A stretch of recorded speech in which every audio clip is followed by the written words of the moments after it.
Ahoj z Indie! V tomhle videu bych vám chtěla ukázat něco víc o indické kultuře, každodenním životě, nakupování a různé zajímavosti. Tak jdeme na to!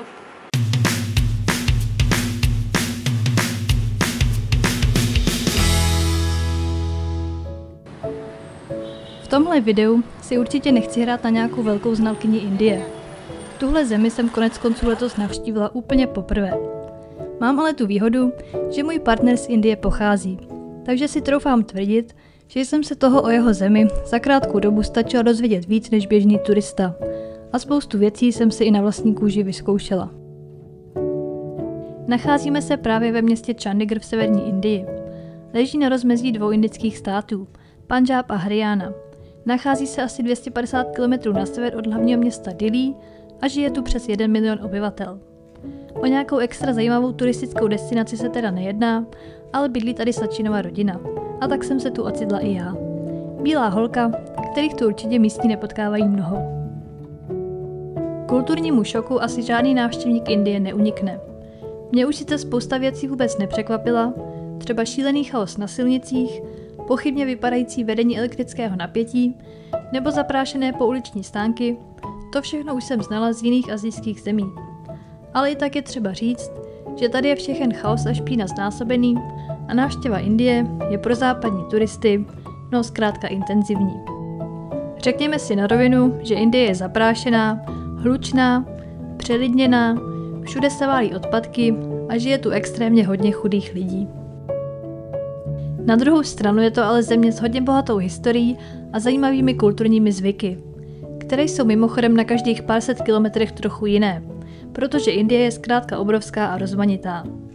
Její obyvatelé jsou srdeční a přátelští a zakládají si na neuvěřitelné pohostinnosti, protože je pro ně důležité, abyste se u nich jako hosti vždycky cítili dobře. A to ani nemluvím o jejich posedlosti obdarovávat se při každé příležitosti navzájem dárky.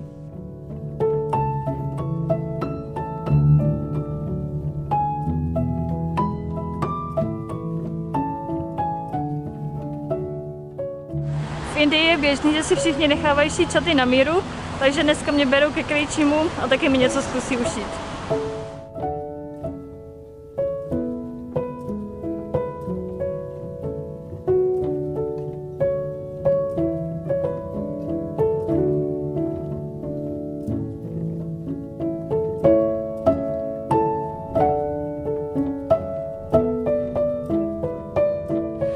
Vůbec nevím, co tady s krejčím domluvili, ale zjistíme to za pár dní.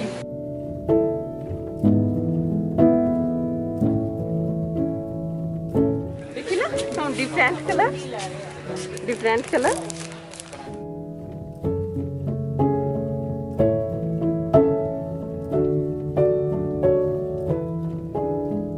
Na tržnici jsme koupili bindy, což jste asi viděli někdy už třeba ve filmu, že to nosí indické ženy. Vdané ženy by to měly nosit povinně, ale můžou to nosit všechny ženy jen tak pro ozdobu.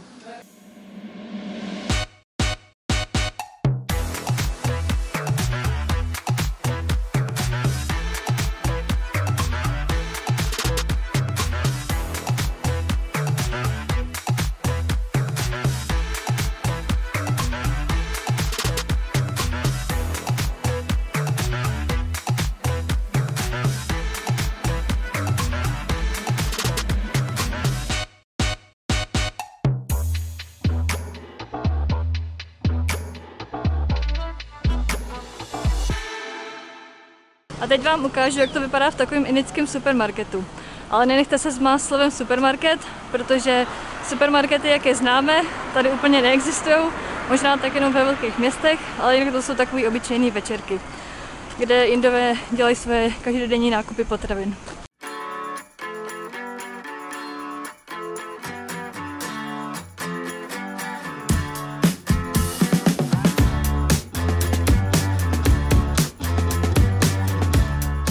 Tady je takhle jedna ulička a tady potom je druhá. A to je všechno. Víc toho v supermarketu v Indii neuvidíte. Tady je celá sekce pro indické vaření.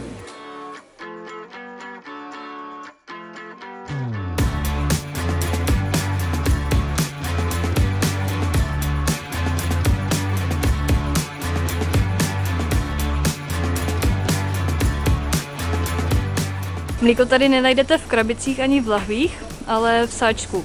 A potom si ho lidi přinesou domů a rovnou si ho dají do hrnce a vyvaří ho, aby se z něj vyvařily všechny bakterie. A pak ho teprve pijou a používají.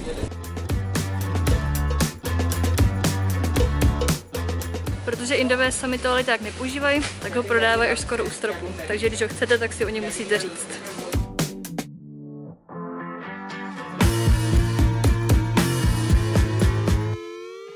A tady venku ještě prodávají cibuli a brambory, ale jinak se zelenina a ovoce kupuje ve speciálních stáncích se zeleninou a ovocem.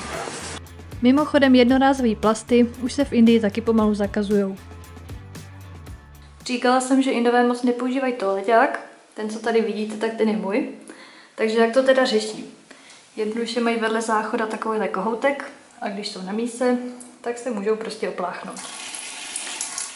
Což je asi hygieničtější než toaleťák, ale upřímně mě by vadilo mít po každém použití záchoda mokrý zadek. A mimochodem štětky mají vždycky jenom takhle položený a zatím jsem nikde neviděla, že by měli i takovou tu mističku pod tím. Jinak takhle vypadá typická indická koupelna. Sprchový kouty nemývají ohraničený, jako jsme zvyklí, takže když se chcete sprchovat, tak je pak voda po celé koupelně. Což je taky důvod, proč jsou tady tyhle stěrky. Vypozorovala jsem ale, že většina Indů, hlavně z té starší generace, se myje pomocí kyblíku. To znamená, že si napustí kyblík s vodou a potom se omývají pomocí té malé nádoby. Teplá voda taky není samozřejmostí, ale většinou mají v koupelně takovýhle kotel, který mu říkají geyser, a před každou sprchou si můžou tu vodu ohřát. A asi není třeba zmiňovat, že Indie patří k těm zemím, kde voda z kohoutku není pitná, takže ve většině domácnostech najdete takovouhle nádrž s pitnou vodou. Co se týče jídla, tak o tom by se dalo udělat celý samostatný video a stejně by to bylo málo, ale řekneme si aspoň pár zajímavostí. Hlavní jídla se většinou skládají z nějaké kari omáčky se zeleninou nebo masem a k tomu je jako příloha buď rýže nebo roti, případně nán. V Indii je zvykem jíst rukama a zapojit tak všechny smysly, ale jakožto cizinci vám stejně automaticky dají aspoň nějakou lžíci, abyste se třeba s rýží moc netrápili. Pokud jako já nemáte rádi pálivý jídlo, tak vždycky zdůrazňujte, že chcete všechno nepálivý. Ani to samozřejmě není záruka, že to nebude pálit vůbec, ale stačí si říct o trochu jogurtu, dahí a omáčku si s ním smíchat, nebo jídlo zapít mlékem, v hindštině důd. Indové milují koření a silný chutě a kořením posypou klidně i obyčejnou okurku. A pak třeba taky vůbec nechápu, že úplně zbožňují syrovou cibuli a dávají ji do všech salátů. K Indii taky neodmyslitelně patří čaj. Většina Indů ho totiž pije každý den několikrát denně. Je to taky první věc, kterou vám každý nabídne, když přijdete na návštěvu. Jedná se o indickou verzi čaje, která je ale daleko propracovanější než obyčejný pytlíkový čaj. Vaří se s mlékem a aromatickým kořením. A jeho přípravu už jsem vám koneckonců ukazovala v prvním videu z Indie.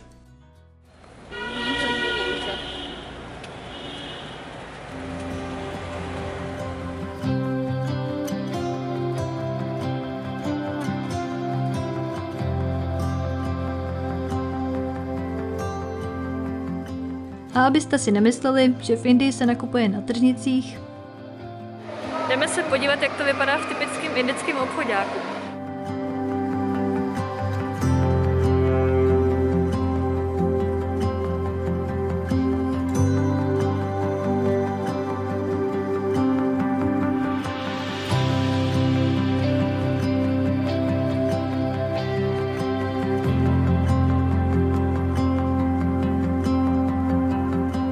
Takový normální obchoďák, no. Spousta značek, co máme i u nás. Akorát je to tady teď hodně prázdný, hlavně na Indii. Ale to je dobře.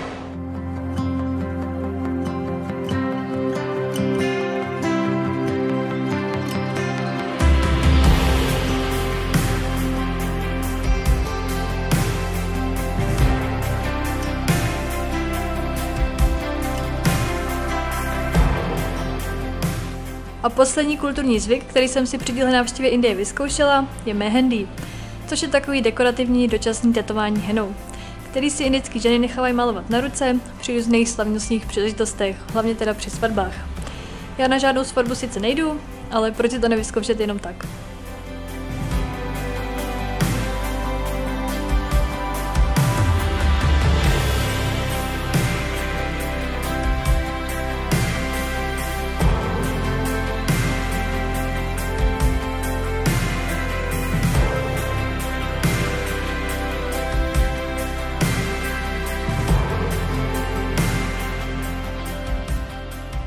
A teď už je na čase opustit Chandigarh a jet na letiště do Dillí. V Dillí jsem zatím nestrávila prakticky žádný čas, takže vám o něm nemůžu moc vyprávět. Ale už jen podle toho chaosu a husté dopravy, co jsem viděla z auta, je mi jasný, že tohle 20-milionový město je naprosto šílený. A kulturní šok tady bude na úplně jiném levelu. Jediná turistická atrakce, kterou jsem z Dillí viděla, je tahle úchvatná hora odpadků.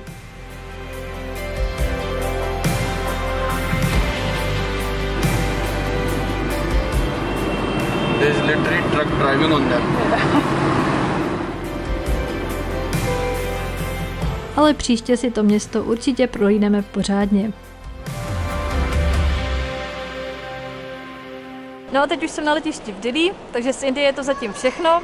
Byla to jenom taková seznamovací návštěva, ale určitě jsem v Indii nebyla naposledy, takže do budoucna se můžete těšit na nějaký další videa z téhle země. Tak čau!